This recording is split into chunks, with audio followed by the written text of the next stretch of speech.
Coming up in Sports Central, we look at the Oklahoma City Thunder as they're back at home here in Oklahoma City after a 3-game road trip. Welcome into this Monday's edition of Sports Central. I'm your host, Anthony West. Last week, the UCO golf team finished second at the Dallas Baptist Invitational.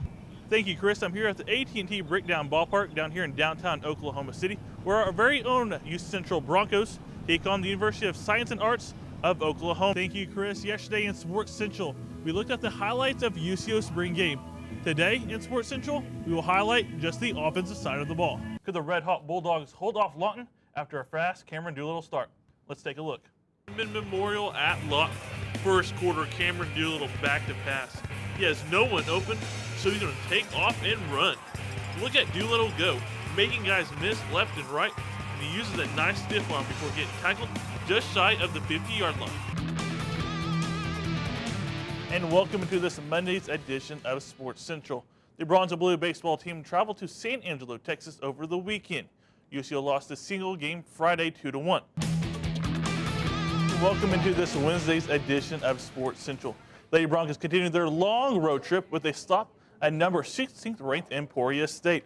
Lady Broncos fell in game 1 of the doubleheader 7-1, but game 2 was a tad bit different. Still top of the fourth, Kent Cow finds the gap in shallow left center. That's going to bring in 2 more runs. Dante Williams passes one out to Tyler Phillips. He hits his 3-ball, 18 points on the night for Tyler Phillips. Let's go right into our 2-minute drill. Senior night here in Edmond, as we mentioned, the lone Lady Broncos senior Ashley Beckley. Beckley off the inbounds play, she puts it up and in.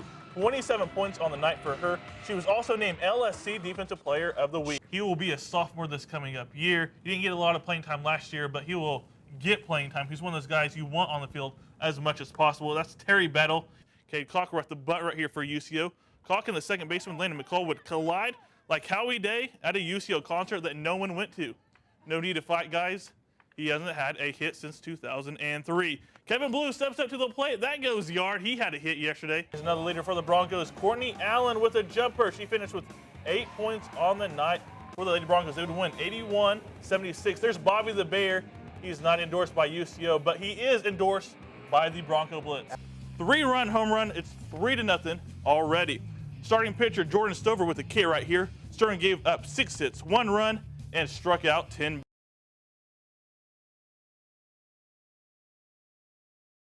Oklahoma City rookie Mark Arcobello might not be the tallest guy on the ice, but he does have one thing on his side.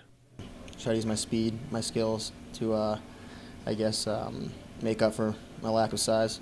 So, but like I said, I try not to let it get in the way, but sometimes it's tough playing against bigger guys. With the appearance of the speedy Mark Arcobello to the lineup, he is drawn comparison to Edmonton's Oilers' very own Liam Reddix. Yeah, like they're 2 different players, but speed. Like everybody wants speed in their lineup, and like when you lose a guy like Liam Reddix and even Linus Olmark, it's like you lose some speed from your guys up front. So like he adds to us there. He gives us a different dimension. You know, it's pretty much impossible to replace Liam Reddix. He had a great career, obviously, in the American League, and he's doing a great job in the NHL as well. But when you bring in a guy like Mark Arcobello, and with the speed he does bring, it does give you a different dynamic, something that we haven't had since Liam left. So it certainly helps fill the void a little bit, and he's showing, he's his own player as well, and he does a lot of good things, and he's proven it here now. Arcobello does it not only with his speed, but with his stick. The rookie had 2 goals and 1 assist against the Eppisford Heat in the overtime win.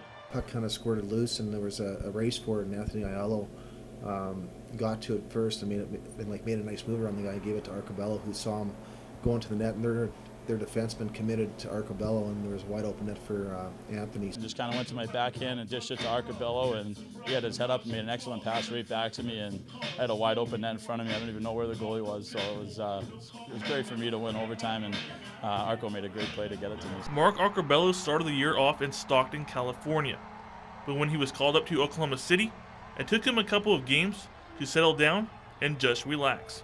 Over the past few games, I think I've gotten more comfortable. I've seen a little more ice time, and I've settled in a little bit, got rid of some of the nerves that I had for a few games I played. So hopefully I could just continue to get more comfortable and be able to make plays. UCO wrestling manager James Price is the Broncos' biggest fan. And before every home duel, James leads the Broncos out to the mat.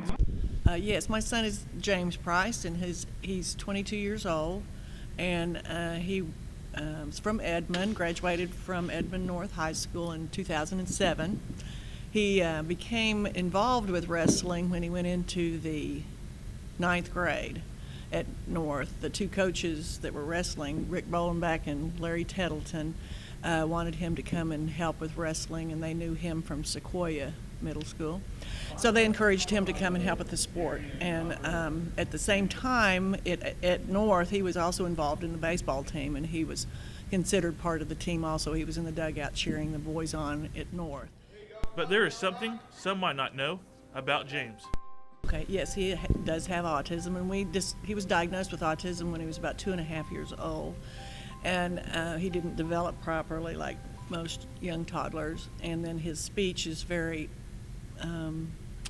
he has difficult communicating a lot of his, I guess you say wishes or wants, whatever. James just keeps us all in good spirits. Just a great individual. Our guys thoroughly love James and respect James. He doesn't let anything hold him back from taking on the world. And his autism, yes, it is evident that he does have autism. But at the same time, it's evident that he has a big heart, and he keeps driving and keeps everything on pace. And he's part of the church. He's a part of a basketball team, bowling team. He comes in with his medals on just like all of us. He's part of our team, and he's always going to be a Bronco. James plans on being at every home duel for UCO for many years to come. Anthony West, Sports Central.